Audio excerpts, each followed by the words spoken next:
పక్షుల కథ పిల్లల కోసం యానిమేటెడ్ వీడియో కోసం. మొదటి ఘట్టం పక్షుల రాజ్యం.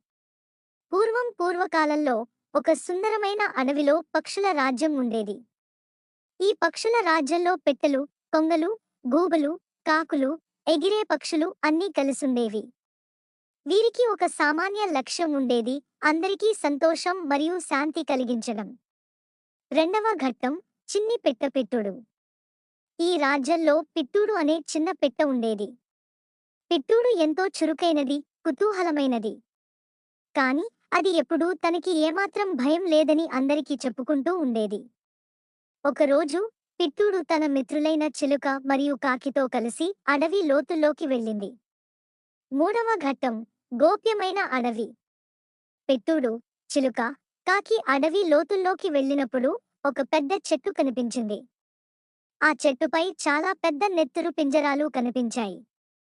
పిట్టూడు ఈ పింజరాల దృష్టిని ఆకర్షించింది. అది తన మిత్రులకు పింజరాలను దగ్గరగా చూసి వచ్చి చెప్పింది. నాలుగవ ఘట్టం అదృష్టంతో కూడిన సందేశం. పిట్టూడు పింజరాల దగ్గరికి వెళ్లి చూస్తే ప్రతి పింజరంలో ఒక పక్షి చిక్కుకుంది. పిట్టూడు మరియు తన మిత్రులు అప్పుడు ఆ పక్షులను విడిపించేందుకు ప్రయత్నించారు. ఒక్కో పింజరాన్ని తెరుస్తూ పక్షులను విముక్తి చేశారు. ఐదవ ఘట్టం సాహసం మరియు స్నేహం. అంతా పక్షులు విముక్తి అవడం చూసి ఆ పక్షులు పిట్టూడు మరియు తన మిత్రులకు ధన్యవాదాలు చెప్పాయి. అవి అన్నీ కలిసి పిట్టూడు, చిలుక, కాకితో ఒక పెద్ద ఉత్సవం చేశాయి. ఈ ఉత్సవంలో అందరూ కలిసి నాట్యం చేసి పాటలు పాడి సంతోషంగా గడిపారు. ఆరవ ఘట్టం సహాయం మరియు ఐక్యత. ఈ సంఘటన పక్షుల రాజ్యంలో ఉన్న అందరికీ ఒక మంచి సందేశం ఇచ్చింది. ఏదైనా సమస్య వచ్చినప్పుడు సహాయం చేసుకోవడం ఎంత ముఖ్యమో.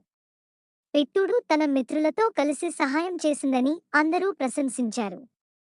ఏడవ ఘట్టం పక్షుల రాజ్యంలో ఆనందం. ఆ తర్వాతి నుండి పక్షుల రాజ్యంలో అందరూ కలిసి ఉంటూ సంతోషంగా జీవించేవారు.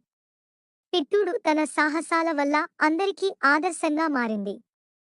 చిన్నపిల్లలు కూడా ఈ కథను విని స్నేహం, సహాయం మరియు సాహసాల ప్రాముఖ్యతను తెలుసుకున్నారు. ఉపసంహారం. పిట్టూడు కథ పిల్లలకు స్నేహం, సాహసం మరియు సహాయం వంటి విలువలను బోధిస్తుంది. ఈ కథను యానిమేషన్ రూపంలో ప్రదర్శించడం వల్ల పిల్లలు మరింత ఆసక్తితో మరియు ఆనందంతో నేర్చుకోవచ్చు.